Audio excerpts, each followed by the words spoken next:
mentioned how we have, aliens is just any species that is extraterrestrial or beyond this earth.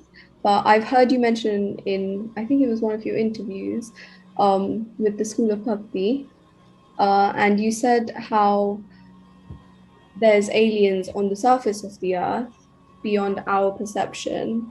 So has that got to do with different dimensions, or what is that? Because that is completely beyond me. Under the earth's surface, outside the earth, I can understand, but on the earth's surface, how is that possible? All right. Okay. So I think, first of all, if you look at some of the stories in the Puranas, or even Mahabharata, but you hear about yakshas, for example. That if you hear the story in the Mahabharata about Bhima, and he goes off and he goes to find, I think it's a 1,000-petaled lotus flower for Draupadi. He enters into the Himalayan mountains and he goes through a pathway and he actually meets Hanuman. And Hanuman, I think, tests him and chats to him after a while.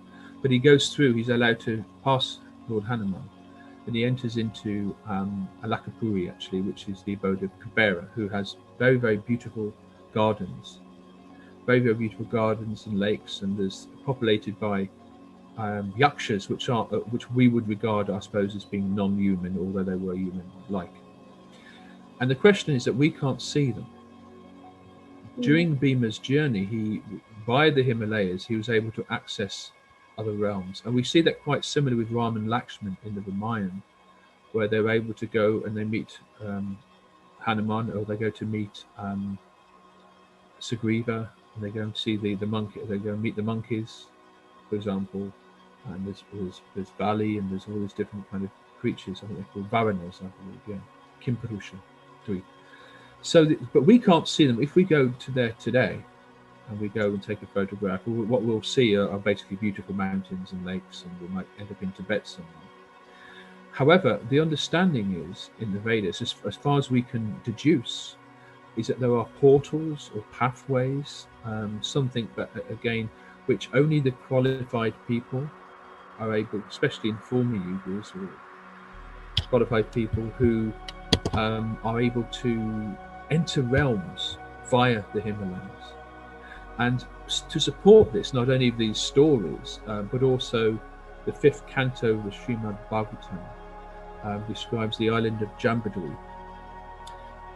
The mountains of Jambudvi are absolutely huge by our understanding. They're like thousands and thousands of miles high, much higher than the Himalayas.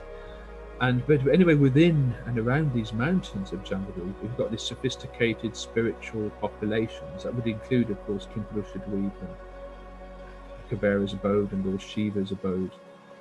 But these mountain ranges match a lot of the mountain ranges of South Central Asia topography. In other words, there's similarities there. And yet we would go, but we do not experience these other realms described in the Bhagavatam. We do not experience rivers of mango juice, for example, in the Pamir Mountains, or Kashmir. We do not experience such beauty as described in the 5th canto. So what's going on here? And the explanation, of course, is, and the same similar principle applies to realms underneath the earth, where you've got these different subterranean realms. Again, we do not experience it. And the only plausible explanation is that there are gateways or portals or accessibility rights or whatever, from which the qualified, like Arjuna, like Bhima, for example, are able to converse with superior beings like demigods and Lord Shiva. The good example, for example, Mount Kailash is associated with Lord Shiva, as many people know. But there's different ways of looking at that mountain. One is to say, well, it's just a geographical mountain, and people could see it from a material point of view. So it's got this amount of granite, it's this amount of meters high, this is the amount of snow cover, and okay. But that's from our mundane Kali Yuga 5 senses. But a lot of the Vedas is describing the world as perceived by more than our five senses. And a lot of the characters that exist in Mahabharata, Ramayana, Srimad Bhagavatam are these personalities I think are obviously quite clearly able to access and see things that we cannot.